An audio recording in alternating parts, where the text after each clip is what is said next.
Hey guys and girls, what is going on? It is Zazzri today, bringing you season number 1, episode number 4 of my Juventus career mode.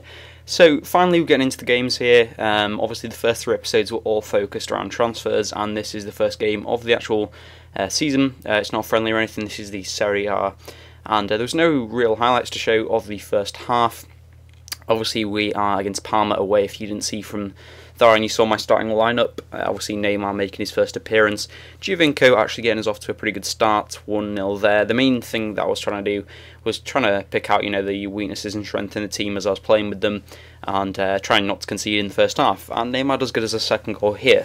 Okay guys, I just want to remind you, please do not say buy this player, buy this player, buy this player. I've already got a few players picked out in terms of who I will buy from the comments that were left on the first episode, and you just leave in the comment, buy this player, buy this player. I'll just remove your comment. It gets frustrating when people are just like, buy this player, and it's like, I've said that I'll buy them in the January transfers. I'm in September or October or something like that, and I'm not January yet, so it's pointless really talking about transfers.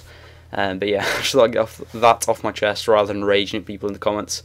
But anyway, we got a good 3-0 win against Parma there. Solid 3 points away from home, and it kind of made me think, oh, this is going to be good going into the next match. Anyway, as you can see, I'm playing a few players that you told me to play.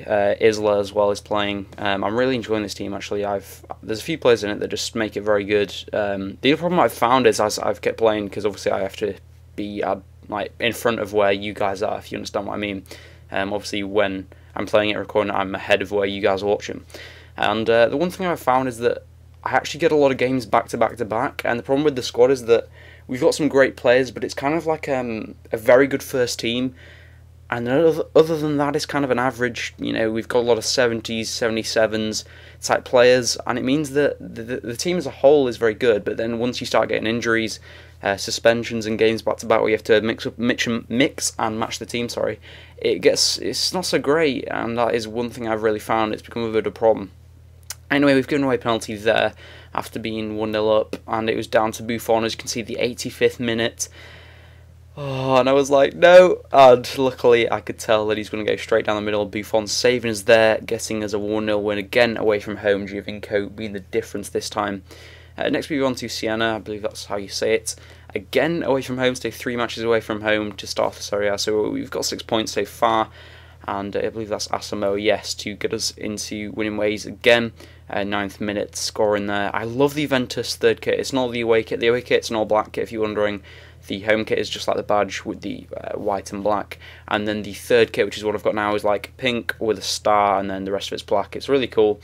And if you're looking for a nice third kit, oh wait, you can't have third kits, can you, on Ultimate Team? But if you could have that, I would definitely have that one, because it's so nice. Anyway, they do give away a penalty here, I believe. And Vidal was the one who was going to step up to take it, but then I was looking, seeing if there's anyone better to take the penalty, but based on the stats, there was not. And Vidal, luckily, I was trying to go for a top, the way we were looking at it then, the top right corner smash, but it didn't. It kind of just went just past the keeper.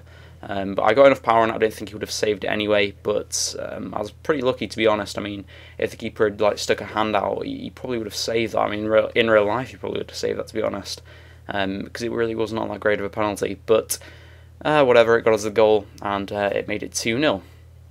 But we do not keep a clean sheet in this game, and as you can see, that guy just stormed through our defence. I couldn't really do anything about it, and then the rebound, it wasn't actually the shot that went in, but the rebound came out, and there was no one there to really get a hold of the ball.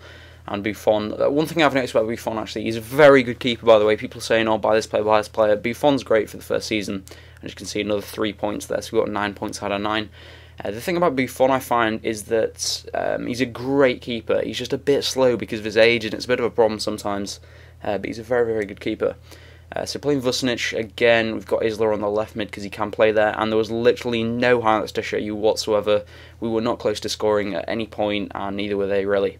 Moving on to a big game, and the reason it's a big game is because Roma are currently first. It's because they've played more matches than me, but still, they are first and we are second. And they do get off to a very good start with Pajanic. I'm not sure how to say his name. I'm sorry about the names. I haven't been able to say them in the Ajax career mode, and I'm not going to be able to say them in this one either. I'm not too good at it. But anyway, 31 minutes, and they're 1-0 up. And I found Roma to be so difficult to play against. I mean, you think of the team, there's no real standout stars. You've got Lamela, who's pretty good, Stecklenburg, who's pretty good, and Totti, who's pretty good, but they're not like stars like Neymar and the few other ones in our team. But they were so difficult to break down, so difficult to play against, and I was pretty lucky that Marchisio got a goal there in the 37th minute. Otherwise, I would have been, going into half-time 2-0 down, which would have been pretty tough to come back from. We actually are at home, if you're wondering, and that kind of set it up for quite a good match here. We scored just after that again, and this is with Vidal. Yeah, it was with Vidal. That is something I love, by the way. I've got a lot of good centre-mid options. We've got Pirlo, we've got Pogba, we've got Vidal, we've got Marchisio, just to name a few, and it really does give me some nice options. I love using Vidal and I love using Marchisio. Giovinco gets us a third goal, and I was thinking, we're going to come out with a win here. I was hoping for a win, to be honest, simply because I thought, if I get a win here, it's going to really help me in the title race. Giovinco is such a good player, by the way. He's only rated 81 so far, I believe, but he's got some cracking pace on him and great dribbling, so he can really nip past players. But unfortunately, that was not the end of the game. Obviously, we're 3-2 up, but they do get a third goal here. I just couldn't really get the ball out. I slid challenge, but it still got to Des. I'm not sure what his name was there. I didn't see it. But that made it 3-3. I'm not sure how it got past Buffon, to be honest. It hit his underbelly and then went in, which is a bit disappointing. But a 3-3 draw is not too bad to win the episode. Hope you guys enjoyed, and I'll see you all next time.